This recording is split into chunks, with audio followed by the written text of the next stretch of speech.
James Lynch here for Bodog. Happy to welcome back one of my favorite fighters to interviews, coming off a huge win at UFC 323, taking out Edson Barboza in the very first round. It is the tarantula Jalin Turner back here on the program. Jalen, how you doing? I'm doing great, man. Having a blessed day, enjoying this California sunshine. Yeah. We're getting rain here in Vancouver. Not quite the same, but that's okay. Always good to talk to you, my friend. And I got to know, just going into the fight, and you talked a little bit about it post-fight, but just how differently did you feel mentally going into this fight? Because obviously the last fight, there was a lot of weight on your shoulders. That's where you obviously retired for a little bit, but you came back. It just seemed like you had a really clear head going into this one. Yeah, absolutely. My headspace was so much better. It's been so much healthier, and I just had a sound mind through everything, all adversity that I hit, everything else going forward. Yeah, I just felt great. I hit my little hardships. I was in my valleys, but um, yeah, best I've ever felt mentally, best I ever felt physically, spiritually. Everything was just very good. Other than a little bit of chaos at the beginning, could that fight have gone any better?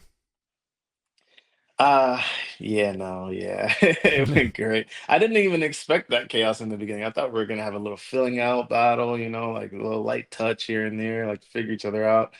And yeah, it didn't turn into that. Did you know going in, this was another thing that I noticed, you were a pretty big like betting favorite. I think you closed at like a minus 550. You don't strike me as a guy to pay attention to the odds, but did you know that you were one of the biggest favorites on the card? I pay zero attention. Yeah, People that's probably a good thing. One less thing to worry about, right? So yeah, Yeah. People ask me like, "Oh, are you the favorite?" I'm like, I don't know, and I don't want to know. I was like, I yeah, don't bet. I don't want. Don't. I'm like, don't bet on me, please. Do not bet on yeah, me, because, yeah. yeah, yeah. So you mentioned the chaos earlier in the fight. Other than that, was there anything else about Edson that surprised you? I mean, there's a lot of tape on him, but I know he hasn't been super active over the last couple of years. Like, what kind of looking back on the fight? Anything that surprised you a bit? Um, no, nothing really surprised me. I think it was honestly, yeah. I think that how hard he came out surprised me. I didn't Yeah, expect that. I didn't expect him to come out swinging overhands and hooks that crazy. I thought he was gonna start with a bit more of a leg kick game, and yeah, I think that was the surprise. But man, I've watched Edson for so long, like so many years. Like he's just such a legend. It's like one of those things where you grow up watching somebody, you kind of like it's just imprinted in your brain, like their style. yeah. No. It obviously worked out for the best, and really great post fight interview. Not just talking about fighting, but I think inspiring a lot of others out there with mentioning going through sort of your own struggles and everything, and overcoming adversity and all that. Obviously you got a lot of props for the win, but how many people actually messaged you after the fight about that post fight speech? Because like I said, I was watching that at home and going, man, you just inspired a lot of people using your platform like that. Man, so many people have messaged me, and I've been trying to get back to every single Right. one. I bet the DMs are just filled up right now. Yeah. It's so crazy. I'm in my message request trying to like reply to as many people as I possibly can, because that's that's just that's in my heart. That's something I'll try to do. I really try to like reach out to the fans and people that like truly genuinely support him. Like there's people like asking me for things in DMs, and I'm just like, what? Like it's kind of. But people that really took the inspiration and really felt the prayer, felt the motivation, or they're going through something and they said like, yeah, what you said inspired me. That really motivated me to keep chasing my dreams. Like that's it's really significant for me. Like that's really what it was about.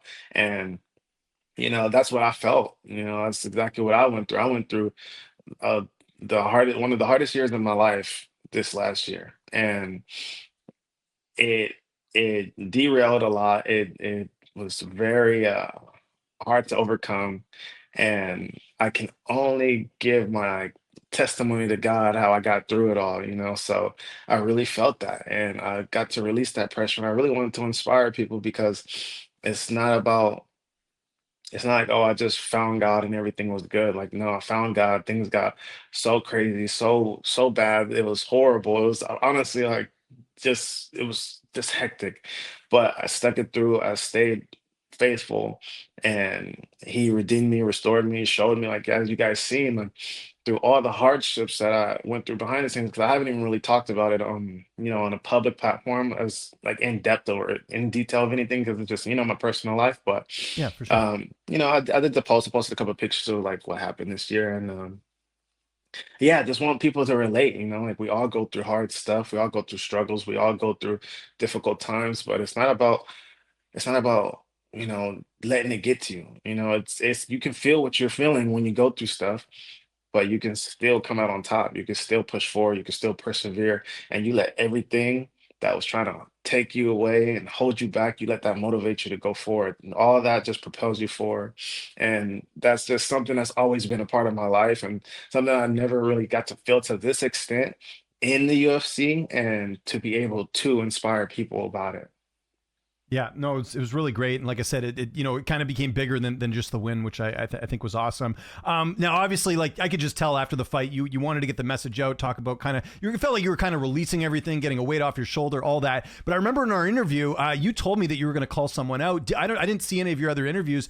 Is there a name you have next? Because you did, I think before we talked, you're like, "There's a fight I want at the White House," Yeah, I was, or yeah, you I was. kind of stepping back on that now? Because I remember you told me that before you fought. I'm not stepping back on it. It just Hmm. wasn't. It just wasn't. It Wasn't the just time. wasn't Yeah. the. Yeah, it wasn't the time. It wasn't the time, place, or opportunity to do it. I had more important things I wanted to speak on that were on my heart, and like that's still something that I. I'd rather just do it. I just rather just try to make the fight happen behind closed doors. Just For handle sure. Yeah. business. And it doesn't like. I know the fans get hyped to see that I fight anyway. Like I don't feel like I have to be one of those people that are gonna like try to like sell tickets verbally. It's just like, oh, you see my name, I'm gonna put on a show and I'm gonna go fight with my heart. And my fight is what sells tickets and puts butts in the seats. When would you like to fight, though? Kind of looking back, you just had this fight. Looked like you came out relatively unscathed. Ideal time to have that next fight. When would that be? Heck, hopefully by at least by March. I want to fight the first quarter of this year. Mhm. Um, I'm shooting for March, maybe February. I don't care. I wanted to fight in January, but I had to get stitches on my toe. I haven't got X-rayed. I don't think it might be broken, but it's feeling a lot better. So, it's a toe. I'll just train with some shoes on and I'll be good. But Okay. yeah, I think February, March, that would be a good time frame. I just want to stay active this year. That's it. I really want to Yeah. try to like just push for at least two more fights. No Cali cards though. I was kind of surprised by that. Usually they go back early next year, right? Yeah, I thought they're gonna be out here. I would have loved to, like, I absolutely like would have like pushed past everything, especially if they had a Cali card. I would have been like, yeah, let's go, like, get me on that. But I'm down to go back to Vegas. I'm down to go wherever. Well, I'll throw another destination out there. I don't know if you've ever wanted to go there, but Seattle's doing a card in March. Would that interest you? It's kind of close flight wise. Oh yeah, huh? Yeah. Dang, yeah, I could do that. Yeah. Yeah, they had a really good event last time. That was the Cejudo and Song Yadong card, but they like actually like stacked it for a fight night. Like they had that Brennan Allen and Anthony Hernandez fight on there too. It was a pretty like solid event, and it seems like the UFC was very happy going there at that Climate Pledge Arena, which is one of the newer arenas out there because they got the hockey team a couple years back. Oh, nice. Yeah, I went out to Washington for the first time. Yeah, this year for the first time. Yeah, so Okay, yeah, that'd be sick. I got some church support out there, so I'm pretty sure they would even come out and better. watch the fights. Yeah, that would be sick. Yeah. And another cool tidbit, I telling all the fighters this: the arena's actually underground, so like you have to take like an escalator to get down to where you'd be fighting. Just the way they designed it, like you're on street level, but then to actually like go into the arena, you have to go down a bunch of stairs or down an escalator or whatever. Oh, that's cool. Yeah, it's That's kind cool. of I state would of the like art, that. which is kind of neat. That's like another like kind of cool bonus to the event. So yeah, open minded on that, which is good. There's been a lot going on in your weight class. One thing I was just curious about before we actually talk about the fight itself, but what do you make of the way they're kind of doing the matchmaking? They've got Gaethje and Paddy fighting for the interim title in your division. A lot of people feel like Armin should be getting that opportunity with his win over Dan Hooker, but then there's also the whole the 311 situation last year and the headbutt against Hooker. Like, what do you make of the whole situation in your division right now? Um, I feel like timing is everything, but at the same time, you just can't be mad at the UFC because it all makes sense if you really look at it from a business aspect. It's like, okay, if Gaethje wins, he'll fight one more time and then probably retire or whatever, like how that ever will go with his career. Has Gaethje earned it? Has Gaethje earned it? Yeah, I think Gaethje earned a title shot as well. He's older. He's older and like done a lot for the UFC, and yeah, he's earned it. And then Paddy also, he's a star. He's a big name. Like, why not put him in that title contention right now? And then Arman definitely earned it. He's he's been there too. He's been active. He's earned his spot a long time ago. But the thing that makes me not upset about how it's constructed and organized is that more than likely all these guys are gonna fight each other anyway.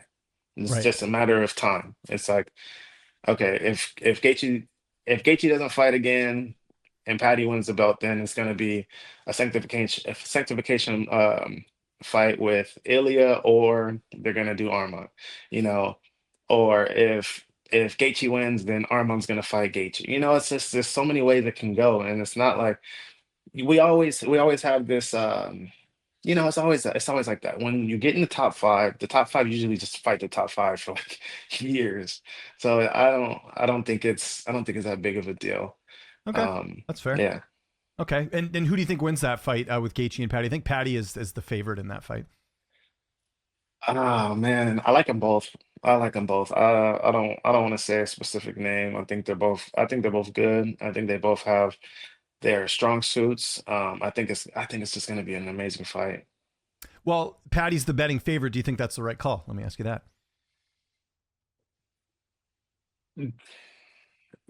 Well, I was going to say the reason I asked that, Paddy's younger, right, and he's got a really good ground game. We know, Gaethje's had some issues with ground guys, and then on the flip side, you could say Gaethje's fought better opponents. So, like, with all that in mind, do you think Paddy should be the favorite? With all that in mind, yeah, it makes sense. You hit the nail on the head. Exactly, it makes sense. Gaethje is, his kryptonite or whatever you want to call it has been submissions in the past, but he will crack and slang leather like crazy. Paddy has not been knocked out, so he has a chin on him, and it's just one of those things. It's either going to be um, the veteran aspect of Gaethje kind of like taking advance in the later rounds, or Patty's gonna just yeah grapple him a lot. So we'll see. We'll see. Yeah. It's going to be interesting. Another fight I wanted to ask you about, a guy you fought, Dan Hooker, going to be back. Obviously, tough loss there to Armin, but he's going to be fighting Benoit Saint Denis. What do you make of that fight, and who do you give the edge to that one? I think it's gonna be a good fight. Again, I don't know, man. Okay, no worries. I, Yeah, I, just asking your I thoughts. don't like going against Dan. Dan Yeah. is he'll pull a hat trick. So, but BSD looks sharp in his last performance. I don't know. That's a good one. We'll see. Okay. One more. I just wanted to just your thoughts on it. The rematch, Max Holloway, Charles Oliveira, also in your division. This time, the first fight, if you remember, featherweight. That was the main event in Saskatchewan in Canada, where Oliveira like hurt his shoulder in like the first minute of the fight, and the fight was over. So now we get this rematch all the years later. Who do you side with there? Who do you think might have the edge in that one? Dang, man, that's a good one. I like them both, bro. That's the thing, bro. Yeah, I I, get it. I like them both. I think I don't know. I don't know. I'm gonna just watch. Look, Yeah. until I get paid to be an analyst or anything, like I'm not giving Fair enough. picks. Yeah, I'm, yeah, I'm fair enough. just No, I like the honesty there. I like the honesty. Well, I will say too, I mean, and just, speaking generally here, like if Max wins this fight, I think he has to be in the conversation for a title shot because of the fact that he beat Gaethje at UFC 300. He just beat Poirier. Like, I feel like he's kind of been the forgotten guy in this contender spot, especially with him being a champion in a different weight class when he was the featherweight champ. yeah, I agree with that. But he's the BMF champ, so he could just keep it Yeah, BMF. keep doing that. I don't know. I'd like to see, like, I would like to eventually see him and Ilya go at it again just to see what would happen. Would Max be maybe more durable in a different weight class? Maybe he wouldn't get knocked out. I don't know. I have all those questions, right? Because cuts a lot of weight to get to 45, right? So I wonder if that played a role in him getting knocked out by Ilya. Yeah, yeah, that Okay. could play a Yeah. Just role. just Yeah. just just food for thought there.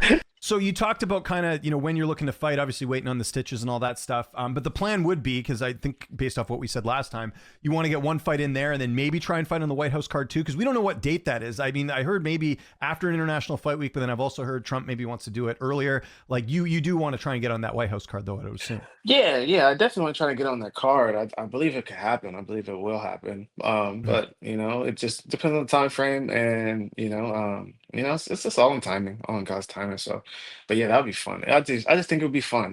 Like I didn't get to fight on Fight Island, so I want to do something like cool like that. Yeah, something unique. I don't blame you there as well. At the top of your division, Ilia Topuria is still the champion. I know he's got some things to deal with outside the cage, but do you see him having a long career? He's kind of talked about maybe, trying to do as much as he can in a short period of time and kind of bounce. He's got obviously stuff going on outside the cage. He's done quite well for himself. Do you see him sticking around much longer? Just your own personal opinion? No, I don't think too much longer. I think maybe like he'll get like two, 3 more wins, and then he'll probably be out. That's Do you think that's the up that UFC? up to him. Up to him though. Yeah, I agree. Do you think the UFC, because I think he still wants to fight Islam. I don't think Islam's going to come back down. I think he's good staying at 170. He's like, hey, listen, I don't have to cut all this extra weight. I just won the title in dominant fashion. Like, I'm going to chill up here. And I think Topuria wants that fight, but I don't know if the UFC is going to let him move up again, right? Like, he just moved up from 45. Yeah, I would love to see that fight though. So I would I. think. Trust me, I'm not saying I don't want to see that fight, but I just like, I look like that's the one big thing that people haven't really talked about too much is that are they going to let him move up another weight class? Like, I don't know. I think they would. I don't see why not. As long as the buildup is there, they'll do it. Well, I'll throw you out a crazy scenario that may happen, may not, but you never know these days. What if Connor comes back, fights Chandler, wins that fight, then they do Chandler and Islam? How big of a fight would that be? Sorry, Connor and Islam, in case I didn't say that properly. That would be a great. But don't you think That that could happen? Like they just seem like, especially nowadays with title shots, like if Connor just comes off a win, he's Connor. He can pretty much like the UFC wants to put him in every big fight possible. I'm not saying he'd beat Islam, but I could see a world where that could happen. I can see that too. That would be crazy. I know, I think. but I think. he's got to get back in there. That's the big thing. I mean, we're waiting how long since 2021 for him to fight again, right? So Yeah, yeah. That's the thing. I mean, you got to see it to believe it. So I mean, you don't, but you got to see some action. He's in the gym every now and again, so I want to see him. I just want to see a fight announcement, see the fight get announced, and then yeah, definitely. But yeah, that would be crazy. Like that would be crazy. last fighting related question. Have you kind of looked ahead? I know you're not someone to look too far ahead, but you just came off a really big win here. Do you feel like even though the division's a bit crowded at the top, like you're a couple wins away from getting to that spot you were at before, which is, kind of close to a contender spot? Like it could be a big year for you next year. Is that something you kind of thought of after the win on Saturday? Yeah, yeah, definitely. I definitely thought of that. I definitely foresee that, and I believe it's going to happen. Yeah. I think I'll be back again, back where I need to be with by the end of next year.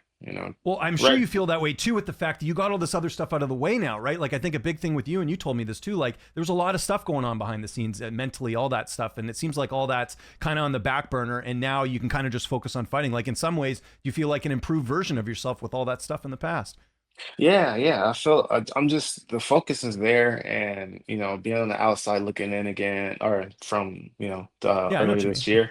Yeah, Yeah. so it's like I see where I'm at, I see where I was, I see like what could have been, and this is just truly like one of the like first times where I just don't want to like I know I'm not gonna let anything outside of like from an outside perspective mess up my focus. Like I'm 100% like locked in and just looking forward, and I'm not gonna be dismayed, dislayed. Like I'm there. Like I want to fight. I want to just keep going forward as far as I can go, as big as I can go, as much as I can go. That's it.